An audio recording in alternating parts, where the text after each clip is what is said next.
Hey everybody, a big wonderful warm welcome. Bob DiGiacomo of Intentional Growth Coaching and Destiny Road. And I'm coming to you from a different location today. This is my new office, my new studio of sorts. And I'm even testing out a new camera today because it is all about tools. In fact, today's title, The Perceived and Accepted Limitations We Place on Ourselves Based on the Tools Others Provide Us With.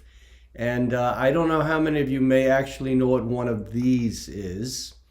And that's where I'm going to center and focus my topic today. So stay tuned, here we go. Again, the title, The Perceived and Accepted Limitations We Place on Ourselves Based on the Tools Others Provide Us With. And I could start out this story with the classic opening line, "No kidding, there I was." And then I thought that for some of the younger generations that they might not understand that line. Of course, if you've served in the military, you would know this line in your sleep. The reason it is classic is because it describes you being in a situation where you could end up with a hopeless, painful outcome. But I digress. So now that I've introduced you to this classic line, "No kidding, there I was," I was recently watching my son assembling a bed frame for his daughter. And he was going through the steps of trying to construct this thing of many parts. And when I say many parts, I mean many, many parts. Yes, a bed frame with many parts.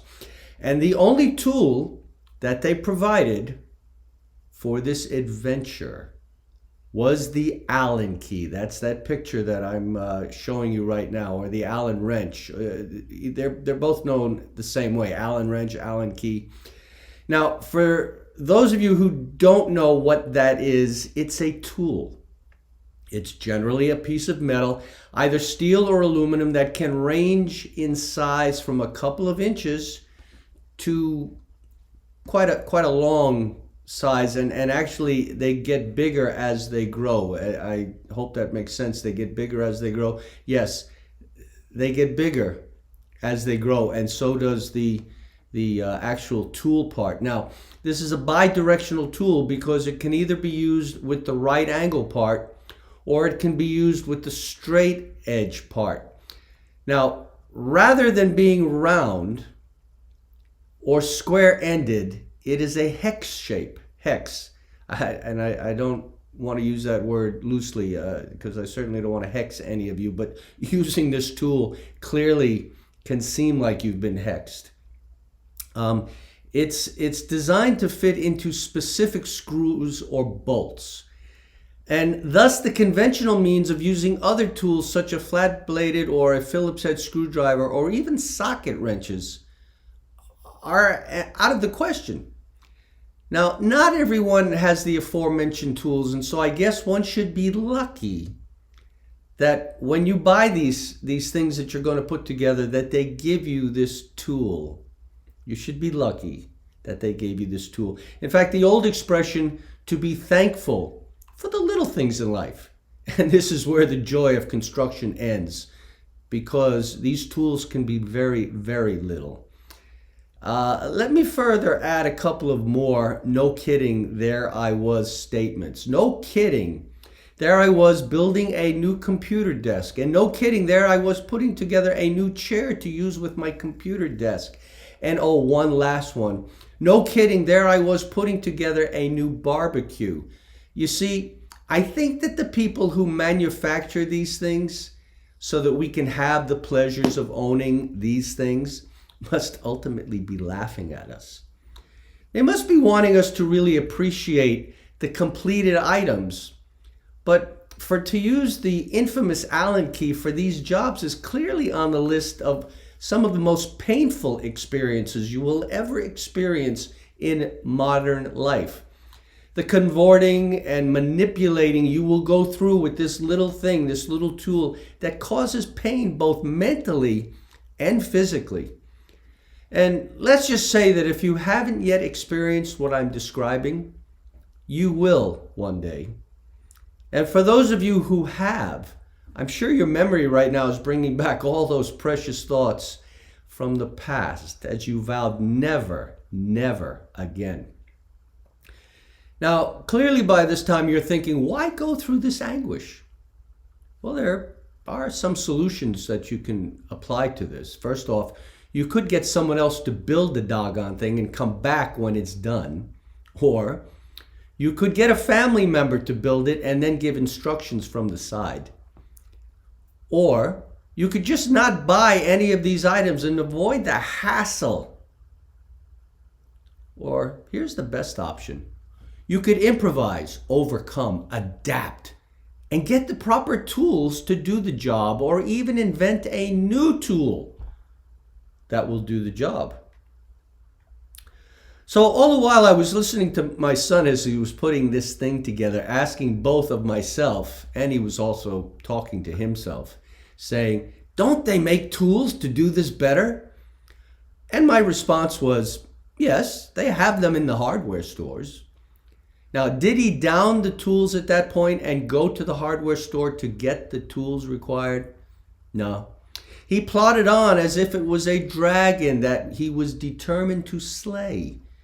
And then it occurred to me, while I was putting the computer desk together, and then the barbecue, and then the desk chair, I kept asking myself the same question. Did I down tools and go to the hardware store to get the correct tools? No, I didn't. I just plodded on. What is it about us human beings that we can be so stubborn when all throughout history people have thought of, invented, and created items to help us to simplify our lives?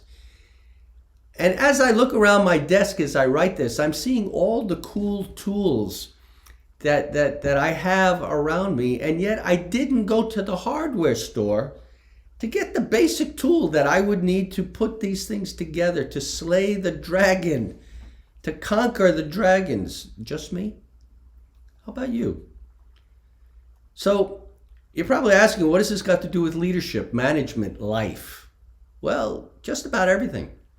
We seek solutions, we have challenges, we have jobs to do, we deal with people, and yet we try to accomplish these things either without the proper tools or settle for what has been provided to us because we choose to plod on and not go to the hardware store of life and get the tools we need.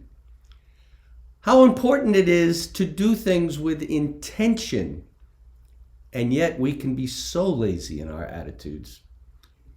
When was the last time that invoked the law of the lid and raised your level of awareness? When was the last time you read a book on leadership? When was the last time you read a book on management? When was the last time you attended a master session, aka mastermind group? When was the last time you attended a seminar? When was the last time you realized that the road to your destiny was right there in front of you? If you've not been able to answer positively to my questions, then don't complain that you have the Allen key in your hands and that the pain that goes with it is there. So I'm going to conclude this by saying, reach out to me. Reach out to me for sure. And I'd like you to contact me either by email at intentionalgrowth@icloud.com, or you can reach out to me at my advisory cloud address, and let's arrange for a discovery session. Let's arrange for a time for us to get together and chat and talk and see how we can get those little Allen keys out of your hands and the pain that goes with it, and work towards getting you on that road to your destiny. So until next time, this is Bob DiGiacomo of Intentional Growth Coaching and Destiny Road.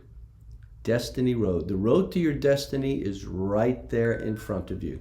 I look forward to hearing from you, and you may want to play this a couple of times, not to just remind you of the pain that you went through, because I'm sure that many of you have had that little Allen key trying to figure out how to get into those nooks and crannies of life, to put those things together that bring us so much joy and happiness. Take care. I'll be looking to talk to you soon. Bye-bye.